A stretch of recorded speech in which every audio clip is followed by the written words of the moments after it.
everyone, this is Dr. Casey Johnson. Thank you so much for taking time to listen to the Unlock Wellness podcast. I know you're going to love today's episode with Andrea Lima. Andrea is doing some amazing work, so I'm excited to have her on to share her story with you guys. If you've been loving the Unlock Wellness podcast, be sure to jump onto iTunes, subscribe, and write a review. It really helps me out a lot, and I really appreciate all of the feedback and support. Also, be sure to follow me on social media to keep up with the latest podcast episodes. The best way to connect with me is on Instagram, Facebook, and Twitter. My username across the board is at Dr. Casey Johnson. That's DrKaseyJohnson. You can also check out my website at drcaseyjohnson.com. It has all of the past podcast episodes and more information about each guest under the Listen tab. While you're on my site, be sure to check out the Shop tab where you can check out my first book of my Healthy Children's Book series. Thank you again for listening. I hope this episode leaves you feeling inspired to start making positive changes to your health. Now it's time for today's episode. I hope you love my conversation with Andrea Lima.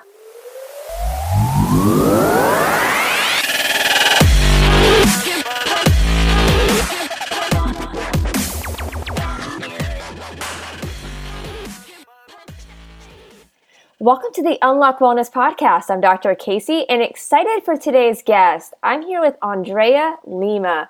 And Andrea Lima is actually married to Richard Lima, who was a past podcast guest. So be sure to go check out his past episode because he is amazing as well. But Andrea is a plant-based primary care family nurse practitioner who has worked for the VA for almost 5 years.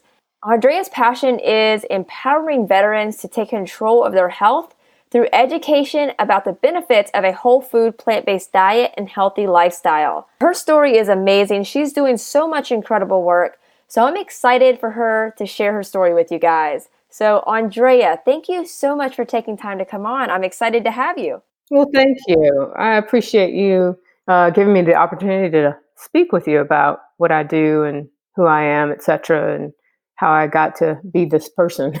Yeah. So, we'll kind of start with that, about your backstory. I mentioned, you're from Milwaukee. I mean, kind of take us along your wellness journey because you were an athlete. So kind of what's your nutrition, just overall wellness looked like just as you were growing up?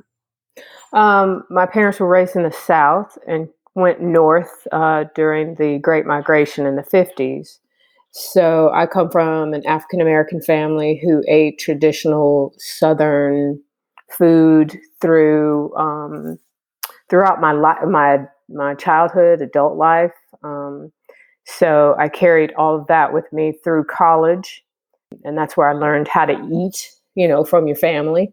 And didn't really know too much about nutrition as an athlete. Thought I could eat anything I wanted, and did eat anything I wanted. I was burning so many calories, spending time, of course, in class and then on that huge campus, walking around all day and then getting to practice and spending time in the weight room. So, you just think you can eat anything you want and junk in, not necessarily junk out, because your youth can overcome that and compensate for that.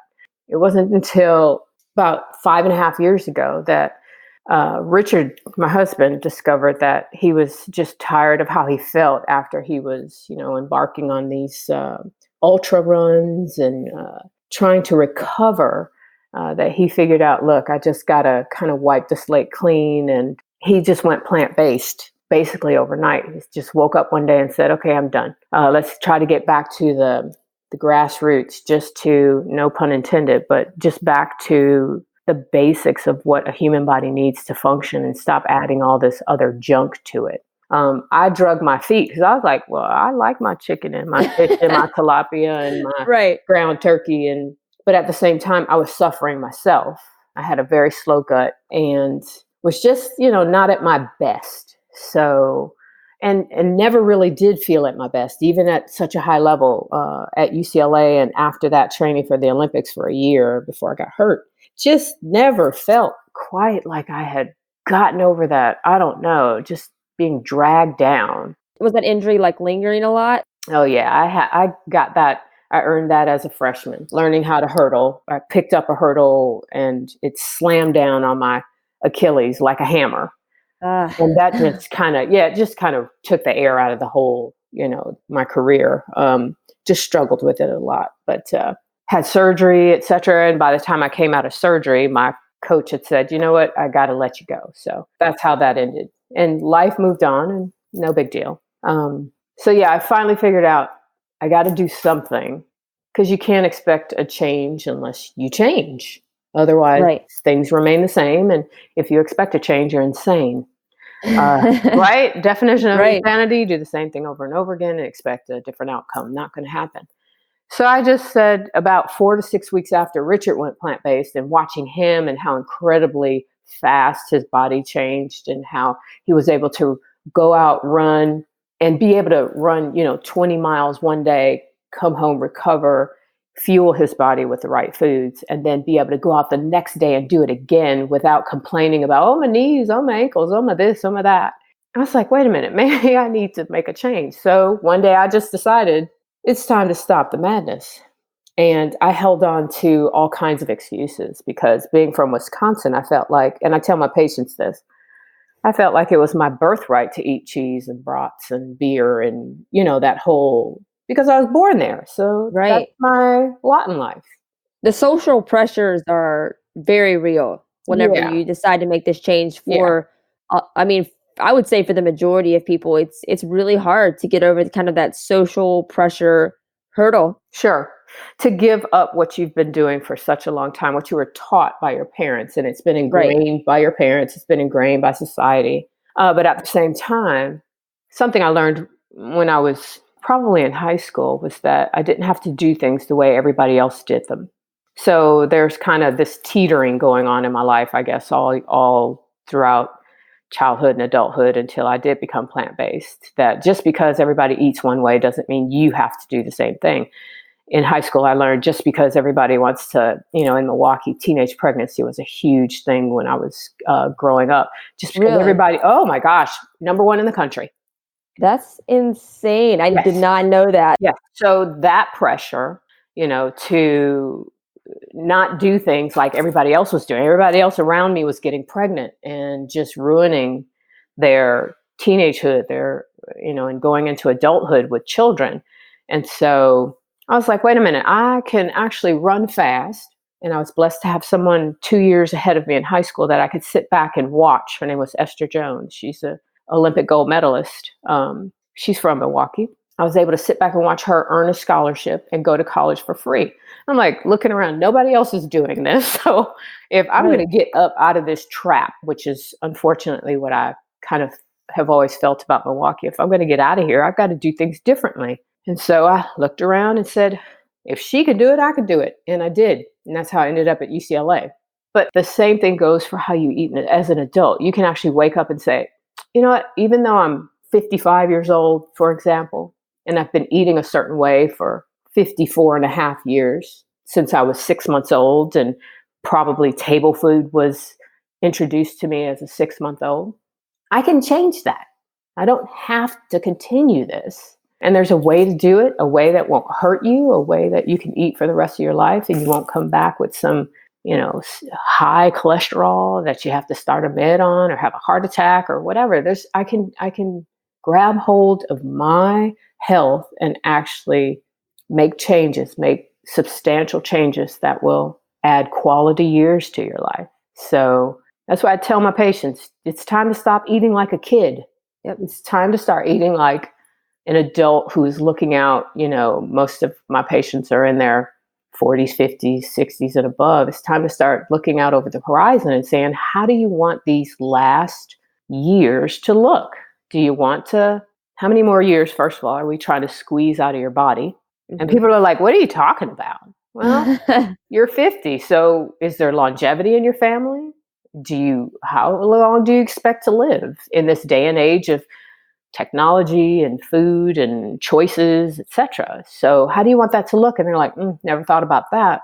Yeah. Or you get I'm sure that you get this all the time, like people that might say, well, they would rather maybe like live a shorter life, but eat what they want, or like basically they don't want to like stay alive forever on machines. And that's the point, right? Is to have that longevity, that actual health, so you can thrive and be older and enjoy the great grandkids, and you're not in a nursing home, and it's just a different mindset shift. It completely is. So I've had maybe in my short stint as a nurse practitioner, but I mean I was a nurse for what, 8, 9, 10, I can't remember years.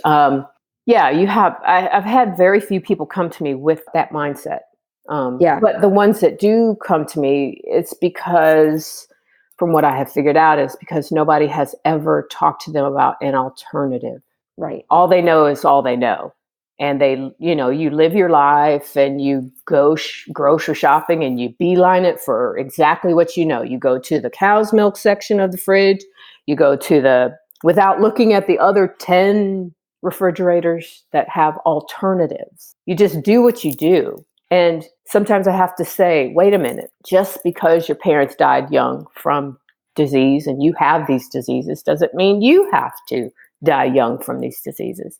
Just because your parents express a gene, just because they have type 2 diabetes, doesn't mean you have to express that. Even if it is in your cards, you don't have to play the card. So what are you going to do to change that? And 99.9% of my patients have never had a conversation like that with their healthcare provider. It's been come in, sit down. They don't even get touched. A stethoscope does not touch their body.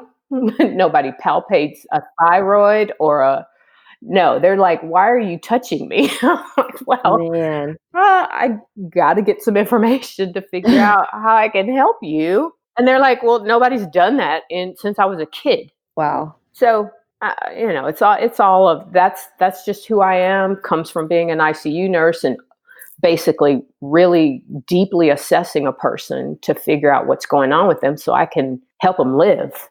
And that's what I'm doing now, is deeply assessing my patients as fast as I can in the 30 minutes I have to help them live a healthier life so they don't walk into me, set their health down on my desk and say, here, take care of that. I tell them, I'm not taking care of anything. That's your responsibility. You can grab your health, take it back. I will help guide you. I will answer questions. I will provide medications, but your health is your responsibility, not mine, because I have my own to take care of. Right. And I love that you do teach that to your patients, because I mean that should be the paradigm of all physicians, honestly. It's just teaching them how to almost be their own doctor, right? Be their own health advocate and just get the guidance and apply it. And I mean, I know you and Richard know more than most people, just like having that consistency and just that own self-discipline. Like, because I mean, health, it really isn't hard. It's just like, it's the consistency that's hard, right? It's that self-discipline that's hard, because I mean, eating plant-based is fairly easy, but it's like, can you have that self-discipline when all of your friends are giving you a hard time? Like, can you maybe bring a meal to a party? Like, I mean, it's like those kind of things. Like, how disciplined can you be, and like, how serious are you taking your health? Sure. Well, I think first of all, there was a time when Richard and I didn't know this information. So we were just like, the majority of people in this country. Yeah. So we had to start somewhere. And just because you're 50 or 60 or 70 doesn't mean you can't start somewhere. Your life's not over unless you think it's over. Right. That's a mindset. That's a choice. So all of this is about choices. Let's make sure we make that clear. We eat the way we eat because we choose to. Right. People eat a standard American diet. Why? Because they choose to. Now, they might not realize that they have other choices. And that's where we come in as healthcare providers, to educate people, to show them their options. So there was a time, I tell people my clinic, yes, I'm plant-based. I've been plant-based for X amount of time, but that means that at one point in my life, I was just like you, where I was not plant-based. And I chose to consciously educate myself and figure out how I can make myself healthier, live a long quality life, hopefully, if that's in God's plans. So I'm not any different than anybody else. I've just embarked on this journey a little earlier than you did. And as far as discipline is concerned, there's that cliche, it takes 21 days to establish a habit. Okay, so once you get past 21 days, then what is it? It's not a diet, it's a lifestyle. So is there discipline involved? Not really, because this is just how I eat. I get people turning their nose up to, what is that? What are you eating and why do you eat that way? Well, first of all, the health benefits. I can scratch the itch if I need to. If I need a burger, I can go get a Beyond or an Impossible. If I want some meat consistency, I can do tempeh, seitan, some tofu, but I don't have to pay the consequences, whereas other people do. So, and then there's the mindset where, well, you're going to die anyways. Yeah, none of us are making it out of here alive. That is so true. But how are you going to do that? Are you going to do it in style, or are you going to do it carrying a trailer of medications and oxygen and in the wheelchair that you're using versus, sliding in and doing it with grace, if possible, if you're blessed to do it that way, and without pains and aches and ailments and illnesses, especially the preventable ones. My goodness, why would you volunteer to pick up a landmine? I don't understand that. Why would you volunteer to pick up a grenade where the pin's been taken out? Why would you do that? Yeah, no, I mean, 100%. And, Andrea, for you, whenever you did decide to go all in and just really change it all up, change your lifestyle, how you were eating, what were some of the immediate changes that you felt? Like, did you know right away that this was the right decision, or did you have like any setbacks that you had to like overcome? So I think, you mentioned discipline. So I've been an athlete my whole life. Just because I'm not on a track anymore, it doesn't mean I don't carry that mindset into what I do. So when I went all in, it was a decision. So when I tell my patients again, or people who ask, you have to decide. That's the key word. And once you make a decision, if you have any kind of strength, mental strength, etc., then it's done. So once the decision was made, that was the end of that. I did not cheat, put that in quotes, or go back. Once I did it, it was done. Why? Because I decided to do it, plain and simple. And that's how I roll. I don't expect everybody to be like me, to have the work ethic that I have, to have the discipline or the mental strength or the constitution that I have. Everybody's different. So if people decide to go back and forth and waver, that's on them. It's again about choices. So I tell my patients, I'm not a dictator. I lay out the options for you and you choose. And however it turns out, I'm here to support you. That's all I can do. So immediate changes I saw, I dropped probably 8 pounds that I was carrying who knows where, probably in my gut, and probably within the first week. Just felt better. I still have an issue with a slow gut from what I've noticed. And I'm wondering if this, in speaking with my mom and knowing my maternal grandmother's history, if this is genetic. So even on a plant-based diet, I'm still having trouble with that. But I learned to, increase fiber, or sometimes I have to use stool softeners or whatever to assist the movement of my gut. But I definitely feel better.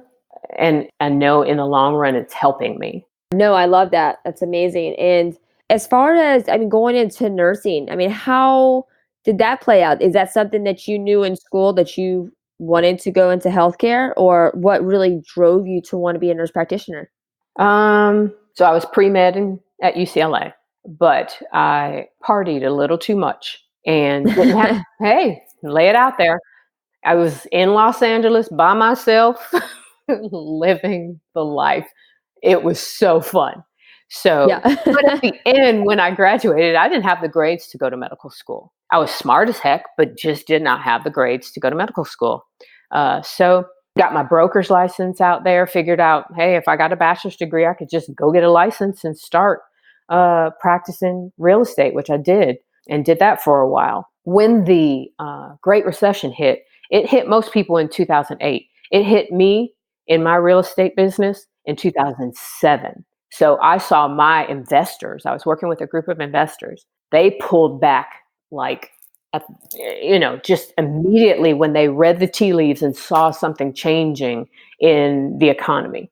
So when that happened, I sat around, I waited for about a month and said, okay, I'll see what happens. Cause the business cycle can go up, can go down at the drop of a hat. So when things did not change, I had to sit back and say, real estate, I love it, but it is too unpredictable for me. I'm not a huge risk taker. So being in that industry was kind of against the grain of the person that I am in the first place. So I laid out all my options on the table and looked at the landscape and said, you better get your butt back in school. You've got all these science classes. You love medicine. That's my first love anyways. And decided to go back to school. Got my CNA degree, jumped right into nursing school, got my ADN, then waited a couple years and got another bachelor's in nursing. And then when I was working as an ICU nurse, I worked with this incredible nurse practitioner who worked for a pulmonologist. Her name is Lisa Mathis. Shout out to her, wherever she is, up in Wilkes County, Wilkesboro, North Carolina. And I just kind of sit back and watch people. I'm an observer. That's kind of what I do to try to figure out who people are. She inspired me to become a nurse practitioner, just watching her breeze through her day and help people, and just incredible. So I knew then that I was going to become a nurse practitioner. It's just taking the steps. You just have to, there's a way you have to do it in the nursing field. And decided to jump in after talking to my husband, talking to Richard, and decided to go ahead and go for my master's degree and finish that last May, and have just started practicing in September. So for me, this whole journey is probably where I should have been in the first place. If I think about it, I just didn't take a straight line to getting to where I am. I kind of took a different route to get back where I feel like I belong. All of what I do in my clinic feels like it just rolls off my tongue so naturally. Yes, I had to study my butt off. And yes, I've paid my dues as an ICU nurse, as a CNA, but this feels just so natural to me, getting back to healthcare and helping people with their health. I love that. And you do work with veterans, right? Yeah. So how did that even happen? So as an ICU nurse, I cut my teeth in a little private hospital in a small town here in North Carolina, Iredell Memorial Hospital in Statesville. That's where I learned to become a nurse there. As a CNA, I watched nurses and decided to go to nursing school, watching what they do and how impactful everything they did, how much of an impact that had on their patients. So at Iredell, once I became an ICU nurse, I kind of hit a ceiling. You can't go anywhere in that environment. I didn't want to go into management, and there was really nowhere else for me to go. So I decided I stayed in contact with the VA. I established a relationship there when I was in nursing school, and decided to just pursue a career there, because there are so many opportunities within the VA for nurses. The VA helped pay for my schooling, helped pay for my graduate degree. So in exchange, that's awesome. Yeah. So the Iredell, the little private hospital, just is not in a position to help you that much. Iredell helped me pay for my bachelor's, but could not do anything else for me. And they weren't using nurse practitioners at Iredell Memorial as they do in the VA.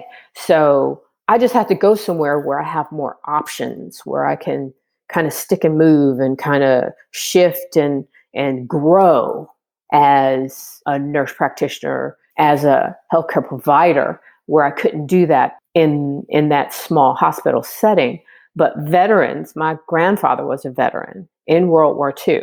And that's amazing. Yeah. And he suffered so badly from PTSD. from the time I knew him as a child, it just ate me up every time. I never knew my grandfather sober. It was not a day. And whenever I got a chance to sit down with him, he would just be taken back and he'd end up in tears and he'd be drunk and he'd be just self-destructing because of the nightmares and the memories and all that kind of stuff. And that really impacted me as a child. And I wanted to do something to pay back those who sacrifice so much for us in this country. And so what a better way than I wasn't brave enough to sign up to go into the service. So I decided what a better way than to work with them to help them with their health. Veterans are such an underserved community. It's basically there's just so many pain management clinics and just places that aren't really getting to the root cause or looking to see how they can make changes in a more natural way so they don't have to be so medicated, because the trauma, there's just so much trauma there emotionally and physically, and I don't know, I feel like it's just so underserved. That's right? Oh, completely. So the VA is the largest healthcare provider in the country, humongous, and it is well funded, thank God, but even money can't solve every single problem. Okay, you can throw money at education, at whatever, healthcare, and unless you have the right people running the system, it won't succeed. So that's again insanity. You keep doing the same thing over and over again, expecting a different outcome, and you don't get it. You won't get it, not until you change the culture. So the culture of the VA has to change in order to serve the needs of the veterans better. And that's just coming from an insider. So somebody who's been in that system for almost 5 years, I can tell you that there's a VA way that drives me crazy, drives everybody crazy, especially if you come from the outside and come into the system. If you've worked on the outside and come into the system, and people just kind of relegate the dysfunction to, oh, that's just the way we do it here at the VA. That's just the VA way. And unfortunately, that doesn't serve anybody except the person who's saying that. It doesn't help the veteran. It doesn't help healthcare. It doesn't help healthcare numbers. If you're a number cruncher, it doesn't help anybody to approach solutions with just saying, because we've done it that way since the beginning of time, we're going to keep doing it that way. So they're a huge underserved population. They have so many healthcare issues. They are the sickest of the sick. They have tons of comorbidities. Plus they have what's going on inside of their minds. Mental health issues are prominent, of course, because of what they've experienced, what they've seen, how they've been treated while they were in the service. And yes, so we throw Band-Aids at people. We put Band-Aids on gunshot wounds. And I think we do that throughout healthcare. It's not just within the VA. So if somebody is experiencing pain from a low back injury, especially in the private sector, you've got 10, 15 minutes. On average, you speak to your patient about 7 or 8 minutes. In the private sector, I'm blessed to be able to have 30 minutes with my patients, but we tend to go for the quick solution, the quick answer, which may be throwing an opioid or something like that at somebody and saying, okay, put a heating pad on it and get out of my office, instead of getting to the root cause. If you hurt your back and you have some radiculopathy, then let's figure out if it's a bony issue. Let's get you into an orthopedic spine specialist, because we can dance all around the pain if we want to, but if it's spondylosis or, degenerative disc or something like that, yeah, we can do chiropractor.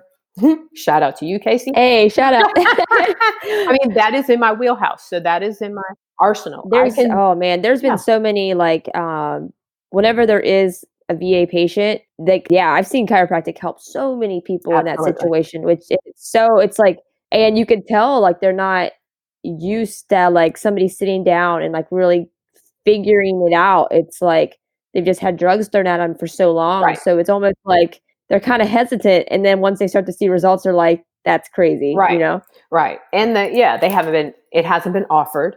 The VA just recently started a whole health program. So instead of course, focusing on the quick fix, we look to how can the patient grab hold of their health, and what can they do exercise-wise? How are the relationships? outside of the VA. Just trying to treat the entire patient. Of course, you can throw that word holistically, but treating the entire patient. How are you eating? Are you exercising? And let's look at some alternative and complementary, I guess they call it now, integrative medicine options for you instead of just going for a pill. How can we release endorphins? How can you create endorphins and treat your pain from the inside out? Can we teach you yoga, Tai Chi? Can we do some acupuncture? Send you to a chiropractor? What other things? How are you eating? How are you taking your meds? What are your goals for your health? Not our goals for your health.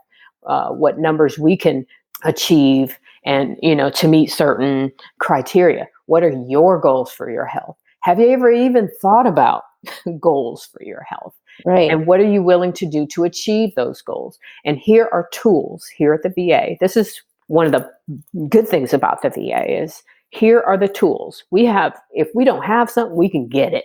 Now, that don't necessarily happen in the private sector, especially with insurance and stuff like that. You have so many limitations. If a veteran needs something, I'm going to find a way to get it to you, to them. That's awesome. Yeah. So it's true.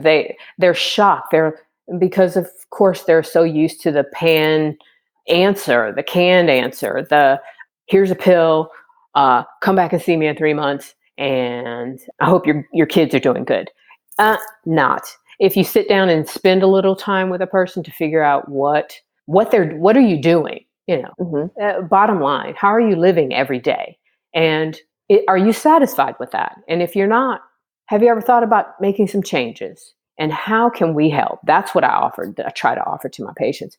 Yes, they're in shock when I ask them that, but it's like, well, you walked into either the right door or the wrong door today. You're going to have to make a decision. You make the decision when you leave, but you're stuck with me. Unless you want to change, you go ahead and change. But this is how I'm running my clinic. Yeah. So are you seeing that culture shift that like you were just talking about, just having those other things offered, whether it is like yoga or meditation or like all of these things that typically isn't offered? Like, are you seeing that with other physicians working with the VA, or is it pretty rare for what you're doing? So within the VA, since they've introduced whole health, I think more physicians are more likely to refer their patients to that division of the VA because it's now available. Before we'd have to send people, we'd go through all these programs and choice and sure, some doctors have embraced plant-based diets within the VA. Very, very few from what I can see, from my personal experience. Yes, they may send somebody to a chiropractor, to yoga, etc. Is it a culture shift? I'd say at this point, not yet, because from what my experience is, you have little pockets of people practicing in silos. Unfortunately, they go in, they do their job. You don't necessarily talk to your colleagues about what you believe in, how you're living your own life, how you're treating your patients, etc. So there's not a lot of discussion, I think, going on about that. I feel somewhat like that I practice in a silo. I'm doing this by myself, even though we do have whole health. We are such, of course, in a crunch for time that there's not really a lot of time to collaborate, I guess is what I'm trying to say, with your coworkers to get everybody on the same page and rowing in the same direction. So it's going to take more than just having a whole health program at the VA. It's going to take an actual embracing of that culture. They're trying to shift the culture, and we're trying our best to get people off of opioids, because we ain't done nothing in healthcare but hurt people with these medications. Yeah. Opioids and benzos and things like that. And now we got to give people Narcan, and it's just crazy. It's so sad. Yeah. So I guess my ultimate answer is there a culture shift? I would say not a shift, but people are finally opening up and embracing the alternatives and complements that we can provide, because we've kind of been mandated to do it.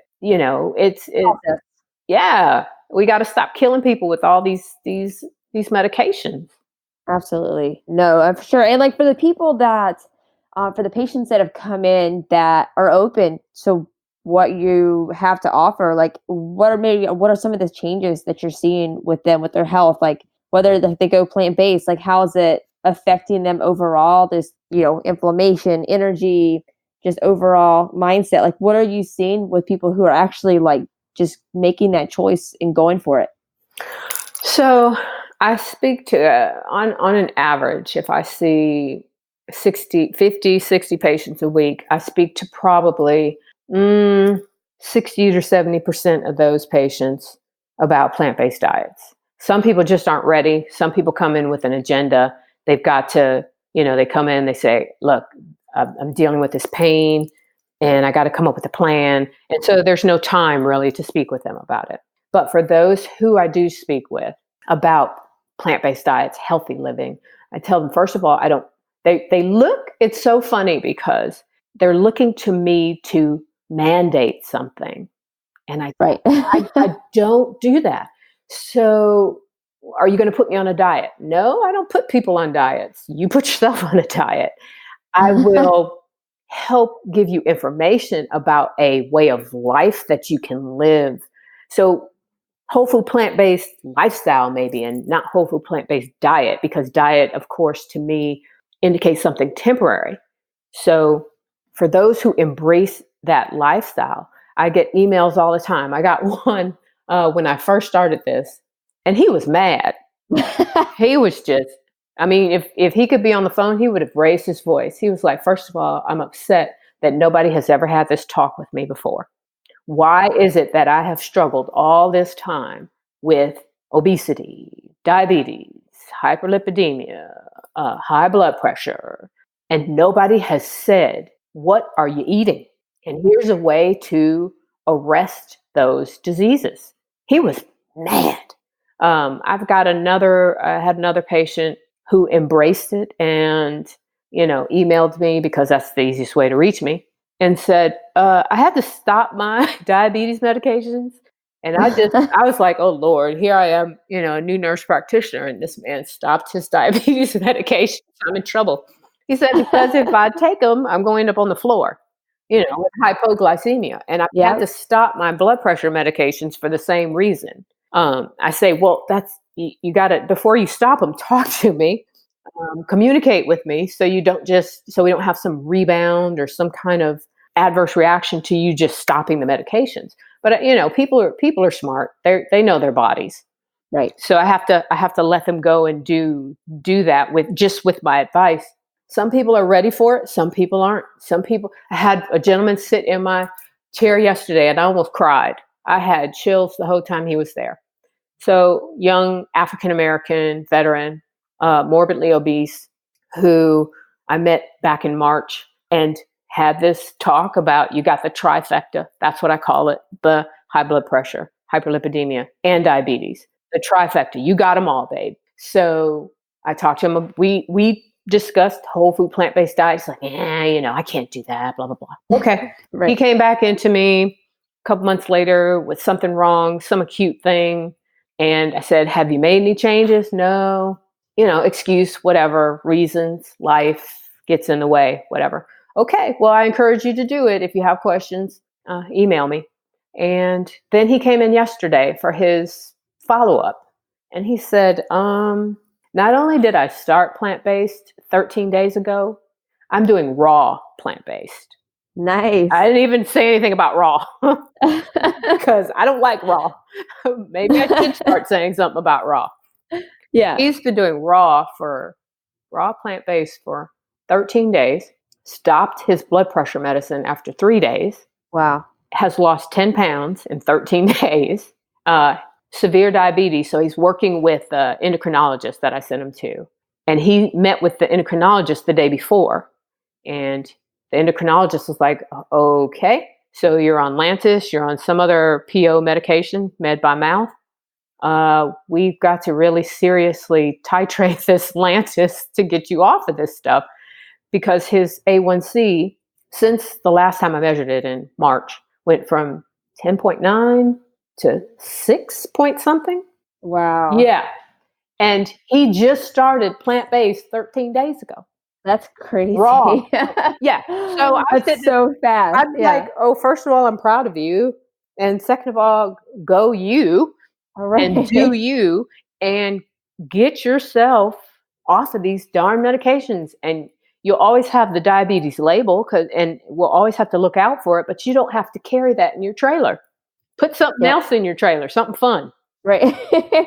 Oh, I love that so much. Are you guys considering doing like any research along with that to back up what you guys find, just to potentially just help that program just overall just grow and be more accepted in the community? So this again is something that I'm doing on my own. My goal is to sit down with Whole Health, with that department, and figure out how we can do this together. And Right. yes, I need to do research because that only helps my career, not only my career, my movement up within the VA, but it also brings legitimacy to what I'm doing. So instead of it being anecdotal, having the evidence and the hard numbers as far as how this is helping people is only going to help everybody, especially inside the VA. So, Absolutely. and again, there are pockets down in Tampa where you are at the VA. There, Dr. Reddy and them are doing. He's a cardiologist who now just does that a couple days a week. He's now focused on whole health. They have introduced a program down there where they are helping people with plant-based diets. So they hold Very cool. Yeah, they hold seminars. I don't know how often, but it's always full. People learn, with speakers and cooking demonstrations and that kind of thing. So ultimately, that's my goal with this whole thing. As a newer nurse practitioner, I'm still trying to get my sea legs in this whole thing. Yeah. Just treating my patients and helping them with this part. And thank you for reminding me. Yes, Andrea, you've got to do research. You've got to get some hardcore numbers as far as how this is helping people, instead of just saying, like we're talking right now, here's a story.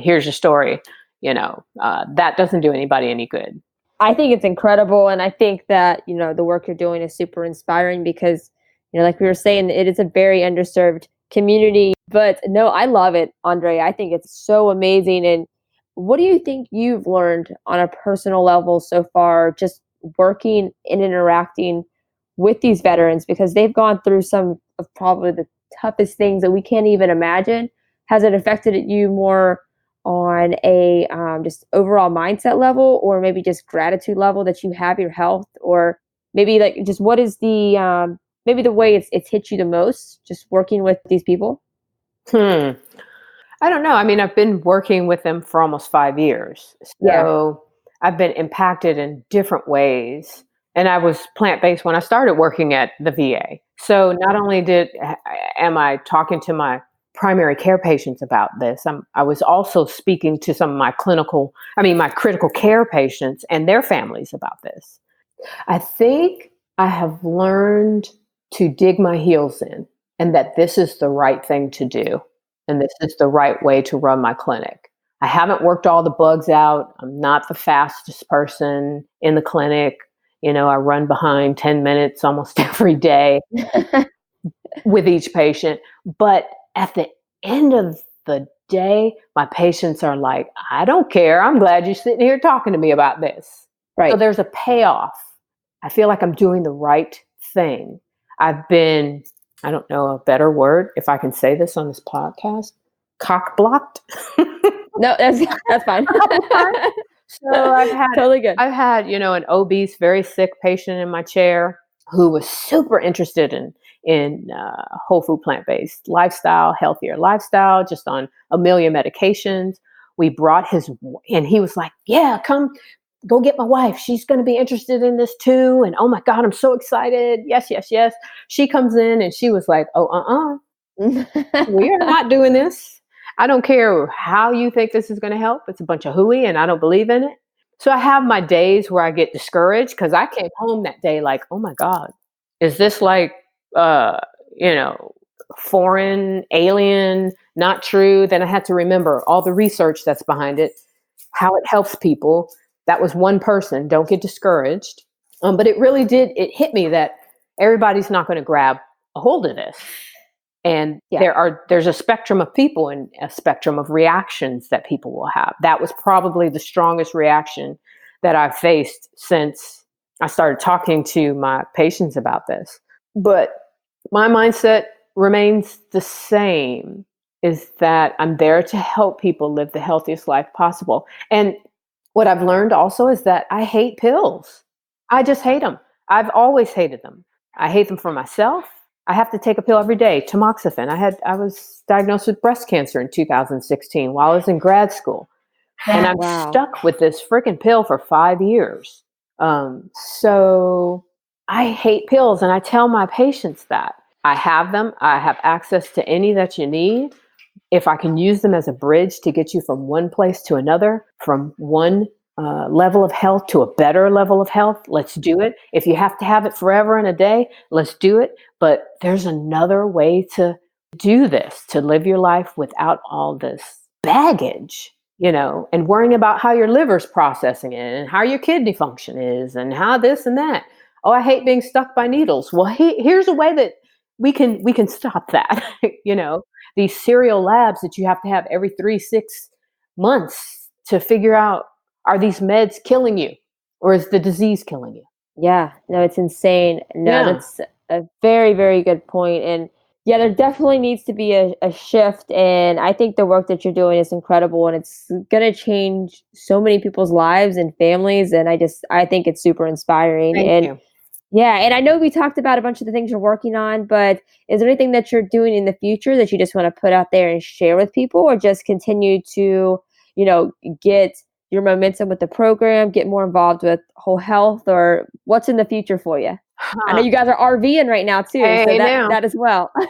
we are back on the road RVing. So ultimately, I think, what is this going to look like in the future? Probably once I repay the VA, I will stay in the system, but my thing is to be untethered. So we love RVing. It's such a fun way of life. Ultimately, I probably like to travel nurse within the VA. There's a locum tenens program there that I'd like to participate in, travel around and spread the word about plant-based diets, especially to vulnerable populations. I know we're not supposed to say that anymore, but vulnerable populations within the VA. There are subcategories of vulnerable populations, especially like American Indians and folks like that who just probably haven't heard of this kind of stuff. Right. So, and don't know that, hey, you can do it too. People are doing it every day, living this lifestyle, and you just probably are not aware of it and the health benefits for you. So, in the future, if I say I want to go get another degree, my husband will divorce me. So I'm just going to put that hint, hint, wink, wink out there, that, I love school. And if I can focus later in a couple of years on first paying off this graduate degree that I have now, and then maybe getting a doctorate.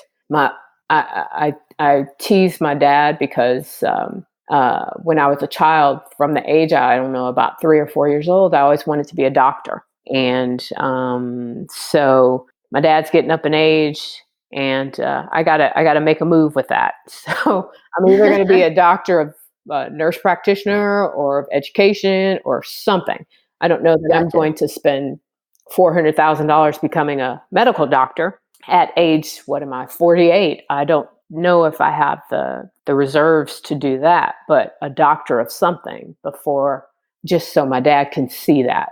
So I'm gonna keep rolling. I'm gonna, do hopefully the board certification at the American College of Lifestyle Medicine, which will help me, of course, educate myself even more, but provide even more legitimacy behind what I'm doing, credibility. And since it's just my passion, it's just, Yeah. yeah, I'm gonna keep rolling.